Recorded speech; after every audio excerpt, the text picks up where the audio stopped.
శివాయ గురవే నమః. అయ్యా, ప్రవచన భారతిలో భాగంగా 3వ అధ్యాయంగా కాళిదాస చరిత్ర ఇవాళ మనం చెప్పుకోబోతున్నాం. కాళిదాస మహాకవి అమ్మ అనుగ్రహం పొంది, కాళికాదేవి యొక్క అనుగ్రహం పొంది తిన్నగా అంతఃపురానికి నా భార్య దగ్గరికి వచ్చాడు. పాపం ఆ ఇల్లాలు నా భర్త కాళీ అనుగ్రహం పొంది ఎంతో వివేకవంతుడై, మంచి పండితుడై, నన్ను అలరిస్తాడు, నన్ను ఆదరిస్తాడు, నన్ను హక్కున చేర్చుకుంటాడు అనేటటువంటి ఎదురు చూపులతో ఉన్నది ఆవిడ. తిన్నగా వచ్చాడు. రావడంతోనే ఆవిడికి కాళ్ళ మీద పడిపోయాడు. ఇదేమిటి, లేవండి లేవండి, ఇదేమిటి అన్నది. కాదు, నువ్వు గురువు అంతే. అంచేత దీనిలో రెండవ పద్ధతి లేదు.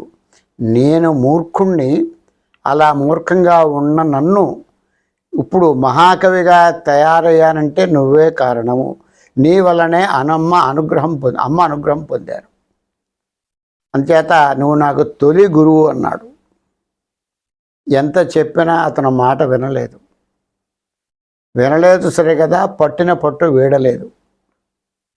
చెప్పింది చాలా చిరాకు పడిపోయింది. చూడండి, ఆడవాళ్ళని మనం రెచ్చగొట్టి అవమానించినట్లయితే వాళ్ళు ఎంతకైనా తెగిస్తారు. భారత యుద్ధం ద్రౌపది కారణంగా యుద్ధం జరిగిందండి. కారణం ఆవిడే, ఏదేమైనా కావచ్చు, ముఖ్యంగా ఆవిడే కనిపిస్తుంది. పల్నాడు యుద్ధం నాగమ్మ కారణం. అంచేత ఆడవాళ్ళతో మనం చాలా జాగ్రత్తగా ఉండాలి. నాడు నేడు ఏనాడైనా సరే ఇదే ధర్మం వర్తిస్తుంది. ఆవిడికి ఆగ్రహం చాలా తీవ్రంగా వచ్చింది. ఔరా, మూర్ఖుడవైనటువంటి నిన్ను నాకు అనుకూలంగా మలుచుకుందామని చెప్పి నీకు అమ్మ అనుగ్రహం కలిగేలాగా నీకు మంత్రోపదేశం చేశాను. ఇప్పుడు నువ్వు నన్ను పరిగ్రహించను అంటున్నావు. నా ఉసురు నీకు ఖచ్చితంగా తగిలి తీరుతుంది. ఏనాటికైనా నువ్వు నా సాటి స్త్రీ వల్లే మరణిస్తావని చెప్పించి ఇతను వచ్చేసాడు. వెంటనే అక్కడే ఉన్న బాకు తీసుకున్నది, ఒక్కపోటు పొడుచుకుంది. భర్తలేని జీవితం నాకెందుకు అని ప్రాణం విడిచిపెట్టింది. ఇతను కాళిదాసుగా నామకరణం పొందినవాడు. దేశతిమ్మరయ్యాడు. దేశాలు తిరుగుతూ ఉన్నాడు. అలాగా తిరుగుతూ ఉంటే ఆలోచించాడు. వనిత కవితాలత నిరాశ్రయే నా శోభంతే అన్నాడు. స్త్రీ కానీ, కవి కానీ, లత కానీ వీటికి ఆశ్రయం ఉండాలయ్యా. ఆశ్రయం ఉన్నట్లయితే, లతకి పందిరి ఉంటే పైకి పాక్కుంటూ పెడుతుంది. స్త్రీకి భర్త అండ ఉన్నట్లయితే రాణి శోభిస్తుంది. అలాగే కవిత్వానికి తగ్గ రాజులు ఎవరైనా దాన్ని పోషించినట్లయితే ఈ కవి వల్ల అనేక అద్భుతాలు జరుగుతాయి, అద్భుత కావ్యాలు వస్తాయి. రాజాదరణ పుష్కలంగా పొందాడు కాబట్టి ఈయన రఘువంశం, కుమార సంభవం, మేఘ సందేశం అనేక కావ్యాలు, అఖండమైనటువంటి కావ్యాలు రచించాడు ఆయన. సరే, ఇలా మనకి ఆదరణ ఎక్కడుంటుంది, కవులను ఎవరు ఆదరిస్తారని చెప్పి చాలా ఆరా తీసాడు ఆయన. చూడగా ధారానగరంలో భోజుడు అనే మహారాజు కవి పక్షపాతి, కవులను ఆదరిస్తాడు అనేటటువంటి విషయాన్ని తెలుసుకున్నాడు. తిన్నగా ప్రయాసపడి అక్కడికి వచ్చాడు. ధారానగరం వచ్చాడు. యువతల వాకప్ చేశాడు. ఎలాగా ఆయన రాజదర్శనం అంటే ఎలాగా అంటే అక్కడున్న పండితులు చెప్పారు, అయ్యా, అక్కడ 3 పండితులు ఉన్నారండి. వాళ్ళు మనకి ఎంత చెప్పినప్పటికీ కూడా మనని భంగపరిచి వెనక్కి పంపిస్తారు. వాళ్ళు ఒకడు ఏకసంతాగ్రహి. ఒక మాట మనం చెబితే వెంటనే వాడు చెప్పేస్తాడు. ఎంత కావ్యమైనా, ఎంత పద్యమైనా, ఎంత కఠిన శ్లోకమైనా చెప్పేస్తాడు. రెండో వాడు ద్విసంతాగ్రహి. అంటే 2 పర్యాయముల చేత వీడు చెబుతాడు. అంటే మొదట వచ్చినవాడు చెబుతాడు, ఏమి ఈ ఏకసంతాగ్రహి చెబితే 2 పర్యాయం అవుతుంది, ఆ పక్కవాడికి 2 పర్యాయం సరిపోతుందిగా వచ్చేస్తుంది.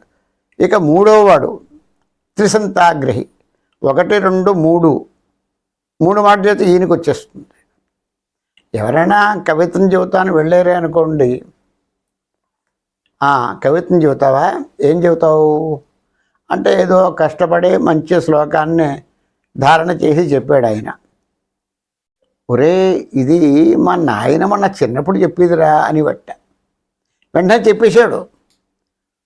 రెండో వాడు కూడాను మరి 2 మాటలు అయిపోయిందిగా, రెండో వాడు చెప్పేస్తున్నాడు మళ్ళీ. చెప్పేసి మా తాతగారు చెప్పారురా అది. మూడో వాడు 3 మాటలు అయిపోతే మూడో వాడికి వచ్చేస్తుంది. మా గురువుగారు కూడా చెప్పారు ఇది అని వాడు చెప్పేవాట ఆ శ్లోక. అలాగా ఎవడు వచ్చినా సరే ఎవరికి రాజ్యదర్శనం కాకుండా, ఎవరికి అక్కడ చోటు లేకుండా వీళ్ళు ముగ్గురే వెళ్తున్నారు అక్కడ.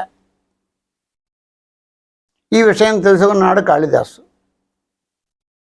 సరే మొత్తం మీద ఇక్కడ పరీక్ష అయితే కానీ రాజ్యదర్శనం ఎవరికి లభించదు. వీళ్ళ పరీక్ష వాళ్ళు ఇక్కడికి వచ్చాడు ఆయన కాళిదాసు. ఎవరయ్యా నువ్వు అన్నాడు. అయ్యా నా పేరు కాళిదాసు అండి, ఏదో చిన్న చిన్న కవిత్వాలు చెప్పుకుంటూ కాలక్షేపం చేస్తున్నాను, మరి మీరు అనుగ్రహిస్తే ఆ రాజ్యదర్శనం చేయిస్తే ఏదైనా కాస్త నాకు ఆయన ఏమన్నా ఇస్తే పట్టుకెడతా అన్నట్టు. అయితే ఏం చెబుతావు అన్నట్ట. ఏం చెబుతావు అంటే ఇప్పుడే గట్టిగా ఏమన్నా చెప్పేస్తే నాకు దర్శనం అసలు అవనివరు వీళ్ళు.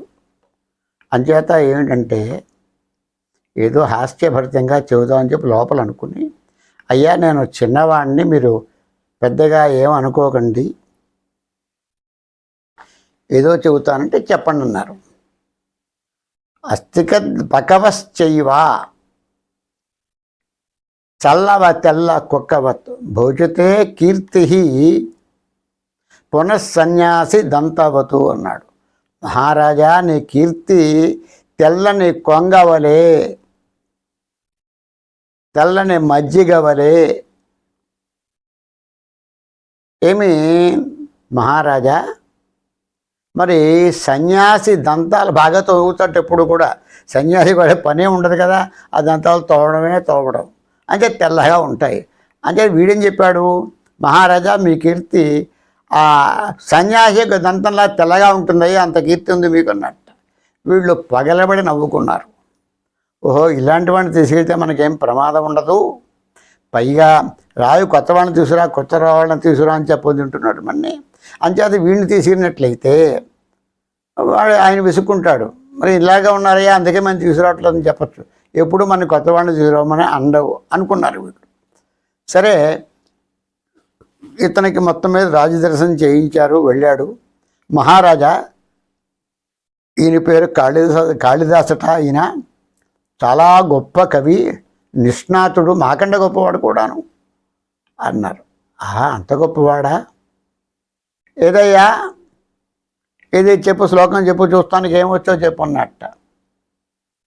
అనేటప్పటికీ సరే వీడిగా మొదటి వాడికి ఏకసంతాగ్రాహికి టకారం పలకదు, కాళీ అనుగ్రహంలో అది తెలుసుకున్నాడు ఆయన. తెలుసుకుని అప్పుడు చెప్పాడు, మొట్టమొదట ఒక శ్లోకాన్ని ప్రారంభించాడు. షడ్యామాడ్యకరాడ్యవీజ్య జడ్యట్ కిట్ కిట్ ధరాధరేంద్ర ఘనట్ ఘనట్ కడ్యోత వీడ్యట్ భ్రమ అన్నాడు. అలా చెప్పేటప్పటికీ ఈ పద్యం పూర్తిగా చెప్పి అన్నీ అలాగే టకారాలు చకారాలు పడ్డాయి. వాడికి నోరు పగలలేదు. ఏకసంతాగ్రహి ఎప్పుడైతే మొట్టమొదటి వాడు బంద్ అయిపోయాడో, రెండో వాడు ఆగిపోయాడు, మూడో వాడు ఆగిపోయాడు.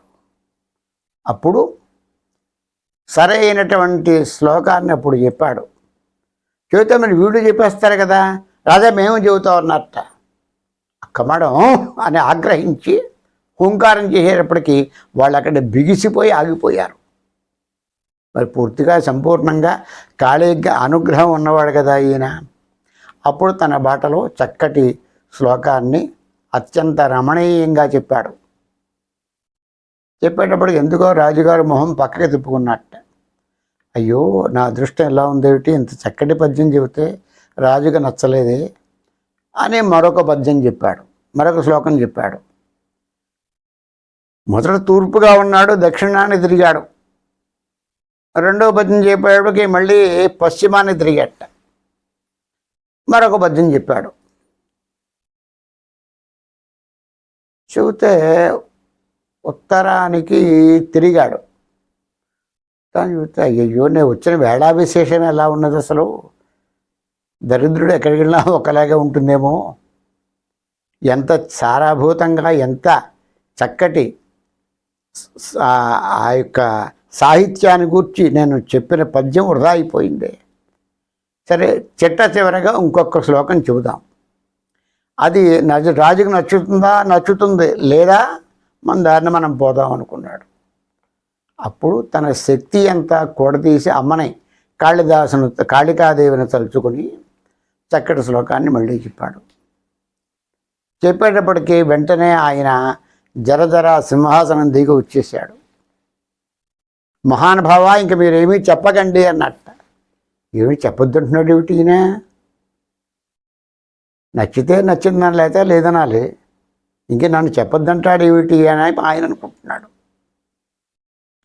అప్పుడు సాష్టాంగ దండ ప్రమాణం చేసి మహారాజు, అయ్యా మహానుభావ, మీరు 4 శ్లోకాలు చెప్పారు, ఒక శ్లోకానికి ఒక దిక్కు మీకు ఇచ్చేసాను, 4 శ్లోకాలకి 4 దిక్కులు మీవే, నా రాజ్యం అంతా నీదే, నా దగ్గర ఇంకేం లేదు ఇవ్వటానికి, ఇంక చెప్పకండి అన్నట్టు.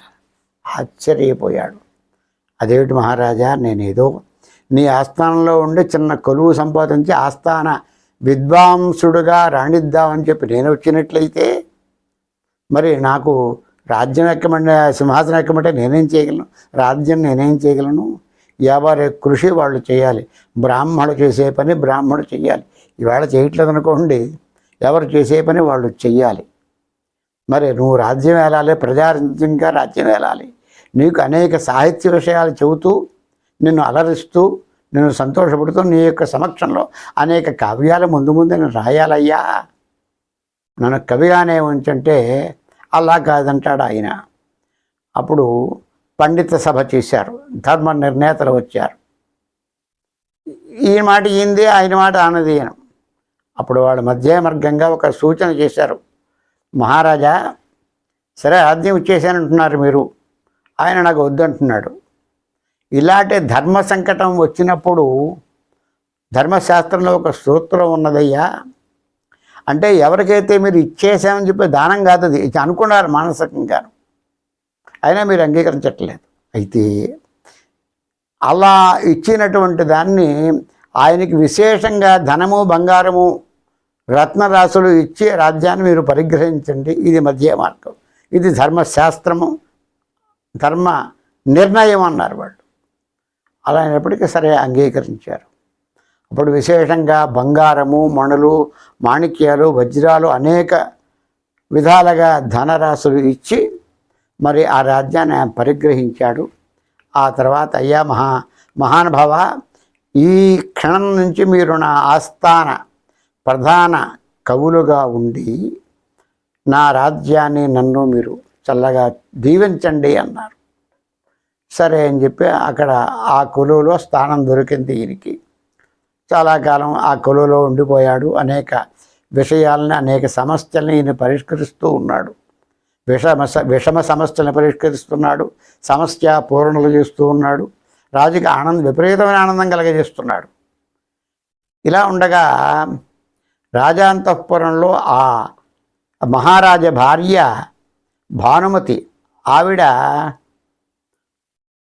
ఒకసారి కాళిదాసుతో అన్నదట, కాళిదాసు అనడానికి ఎవరు కూడా మగ పురుగు కూడా లోపలికి వెళ్ళని ఎవరు అంతఃపురంలోకి, అది రాజశాసనము.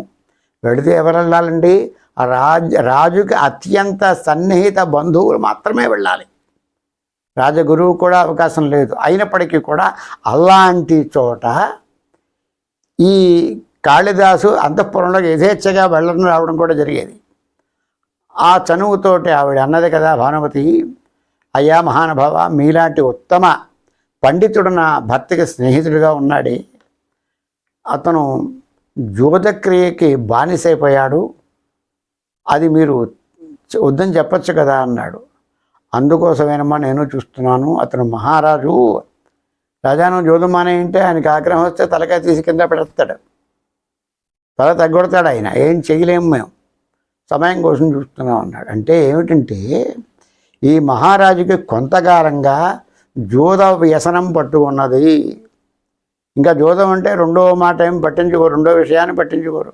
మనం గతంలో చెప్పుకున్నాం, భార్య మాట విన్నరు, స్నేహితుల మాట విన్నరు, చుట్టాల పక్కలు ఎవరు చెప్పినా సరే వాళ్ళ మీద చిరాకు వచ్చేస్తుంది. ఆ జోదంలో కూర్చున్న వాడితో మాట్లాడా వాడి మీద చిరాకు వచ్చేస్తుంది. ఆ స్నేహం, ఆ బంధుత్వం అన్నీ పోతాయి ఆ క్షణంలో. ఇంకా తనని తాను మర్చిపోతాడు వాడు. ఆ జోదంలో ఉన్న విశేషం అలాంటిది. అందుచేత జోదం పనికిరాదు, జోదం సప్త వ్యసనంలో ఒకటి అన్నారు. అయినప్పటికీ వీడు ఆడుతూనే ఉన్నారు. ఈ జోదక్రియడికి బానిసై జోదం ఆడుతూ ఉన్నాడు. రాజ్య విషయాలేమీ పట్టించుకోవట్లేదు, రాజకార్యాలు చూడటం లేదు, భార్య వెంక కూడా చూడటం లేదు. అంతా కూడా తెల్లగానే వెళ్ళిపోవడం, అలాగా జోదానికి వెళ్ళిపోవడం, మళ్ళీ చాలా సమయం దాకా తెల్లవారుజామున రావడం, మళ్ళీ పొద్దున వెళ్ళిపోవడం. ఇలా ఉంటే ఈ విషయాన్ని చెప్పేటప్పటికి సమయం కోసం చూస్తున్నాను అన్నాడు ఈ కాళిదాసు. ఒక రోజున ఈయన జ్యోతశాలకి వెడుతూ ఉన్నాడు. ఉదయాన్నే వెడుతూ ఉంటే మార్గ మధ్యంలో ఒక మాంసపు దుకాణము ఉన్నది. అక్కడ ఒక సన్యాసి మాంసాన్ని కొంటున్నట్ట. ఏదో జ్యోతిశాలకి వెడుతూ ఉండగా మహారాజు ఎదుగు పైకి చూసి పక్కకి చూసేటప్పటికి విభూతి రేఖలు, రుద్రాక్షమాల, కాషాయ వస్త్రాలతో సహా ఉన్నటువంటి తేజస్సు కలిగినటువంటి మామూలు వాడు కాదు, మంచి తేజస్సుతో ఉన్నటువంటి తేజస్సుతో విరాజిల్లుతున్నటువంటి ఒక సన్యాసి కనిపించాడు. ఏం చేస్తున్నాడు ఆయన? మాంసం కొంటున్నాడు. వెంటనే ఆగిపోయాడు. ఇక్కడ ఏమయ్యా, ఏమిటిది? సంస్కృతం కదా అంతాను, మనం ఉంటే తెలుగులో చెప్పుకుంటున్నాం, అంతా మాటలన్నీ సంస్కృతమే. అక్కడ భిక్షో మాంస నిషేవణం కిముచితం అంటే, నువ్వు భిక్షకుడు కదా, మాంసం కొనడం ఏం ఉచితంగా ఉందయ్యా అన్నాడు. ఆయన అన్నాడు కదా, కింతేన మద్యం వినా, అదే ఉందయ్యా, కాస్త కమ్మటి కళ్ళు కూడా ఉంటే దీని రుచి అప్పుడు చూడాలన్నాడు. ఇంకా ఆశ్చర్యపోయాడు ఈయన. ఏమిటి, నువ్వు కళ్ళు కూడా తాగుతావా అన్నాడు. ప్రియమహో వారాంగనాభిస్సహ, అదేటయ్యా, కళ్ళు మద్యం మాంసం ఉన్నప్పుడే వారకాంత ఉంటే ఇంకా శోభిస్తుందయ్యా అన్నట్టు. నువ్వు వారకాంత అంటున్నావా? సన్యాసివా? నెత్తి మీద జుట్టు లేదా? వారస్త్రీరతయే కుతస్తవ ధనం అన్నాడు. అంటే వారకాంత అంటున్నావు, వేశ్య అంటున్నావు, మద్యం అంటున్నావు, మాంసం అంటున్నావు, నీకు ధనం ఎలా ఉంటుంది? నీ దగ్గర లేదు కదా, ఎలా ఏం చేస్తావు, ఎలా వస్తుంది అన్నాడు. చౌర్యేణ ద్యూతేనవా, దొంగతనం చేస్తానయ్యా, అది వీలు కాలేదనుకో జూదవాడు సంపాదిస్తానన్నాడు. నువ్వు జూదం ఆడతావా అన్నాడు. అంటే ఈయన జూదం ఆడతాడు కదా, మరి ఒక జూదగాడికి ఇంకో జూదగాడి మీద ఆసక్తి ఉంటుంది, దొంగకి దొంగ మీద ఆసక్తి ఉంటుంది. యద్గుణం తద్భవతి, ఏ గుణం అయితే ఉన్నదో ఆ గుణం వాళ్ళకి సాన్నిహిత్యం ఉంటుంది. నువ్వు జూదం ఆడతావా అన్నాడు. వెంటనే ఆయన అన్నాడు కదా, భ్రష్టస్య కావా గతి అన్నాడు. అంటే భక్షుడైపోయేవాడు అంతకన్నా జూదం ఆడిపోతే ఏం చేస్తాడయ్యా అన్నాడు. ఈయనకి లెంపకాయ కొట్టినట్టు అయిపోయింది. అయ్యయ్యో అని చెప్పి గ్రహించుకున్నాడు. వెంటనే ఆ సన్యాసి కాళ్ళ మీద పడిపోయాడు. మహానుభావ, మన్నించండి, నా నిమిత్తం, నా కోసం, నన్ను ఉద్ధరించడం కోసము ఈ అవతారం ఎత్తారా మహానుభావ అని చెప్పి దండం పెట్టాడు. ఆయనే కాళిదాస మహాకవి.